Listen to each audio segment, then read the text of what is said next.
again. Again and again. Kasi kasabay nung again mga kataba, ang ating pagsasama sa pagluluto. Yan. Biyaya na naman ang ating iluluto mga kataba. Kasabay ng biyaya, gagawa naman natin ng isa pang dish, ang ating crispy isaw. No? Pork to mga kataba. No? Pinanggalingan to ng pork at papakuluan muna natin siya sa ating patis.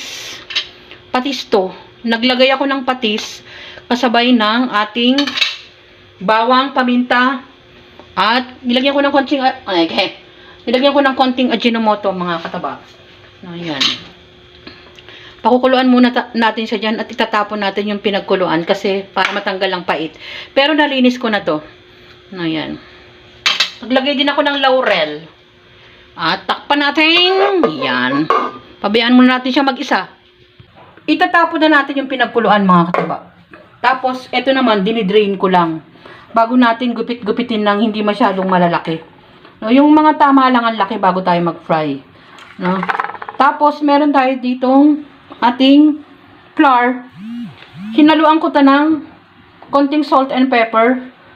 Tapos, nilagyan ko ng Ajinomoto konti din. At paprika kasama ng ating garlic powder. Ayan.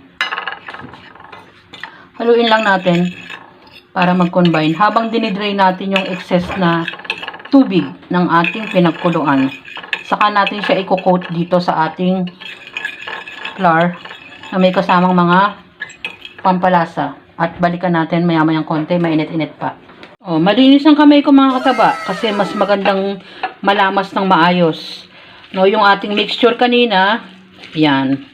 Nahiwa ay nagupit ko na to ng mga katamtaman ng laki at nilalagay natin dyan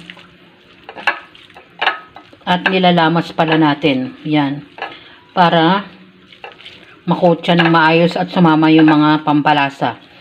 At gagawa ko ng separate na uli na ganun din ilalagay natin sa isang container para naman sa ating separate na dry ingredients uli. After natin ma-coat sa unang coating, lagay natin dyan. So, same ano din. Naglagay tayo ng same mixture. Halugin natin. No? Hindi naman siya kakakalat mga kataba. Ayan. Ayan. Ayan. I-rest muna natin ng kaunti. Tapos, pwede na tayo magsalang sa ating pan. Yan, sinalang na natin yung unang batch ng ating crispy isaw. At meron na tayong mga susunod na batch. Second batch, kasi nire-rest ko muna para mas malasa mga kataba. So, ito yung huli. Yan. Tapos, ito naman yung pangalawa. Na mas malasa kasi pag medyo nire-rest nyo ng kaunti. So, suka ang ano nito. Bawang sibuyas. Piniprepare ko na rin mga kataba. Balikan natin at maya-mayang konti. Alam nyo na ang sasabihin ni Mama Taba. Ito na yan, it's cooked mga kataba. Yan. Yan mga kataba. Meron tayong na-receive na ating mga bagay na dapat na ipagpasalamat. Mga simpleng bagay pero may saysay mga kataba. Naka-receive tayo ng Certificate of Appreciation mga kataba. Kasi sabi ko nga ng mga nakaraan, yung simpleng pagbibenta ng ticket nakakatulong sa pamilya para sa ekonomiya ng pamilya kahit nasa bahay ka lang bilang nanay. Tulad ko mga kataba. No, kahit nasa bahay lang ako.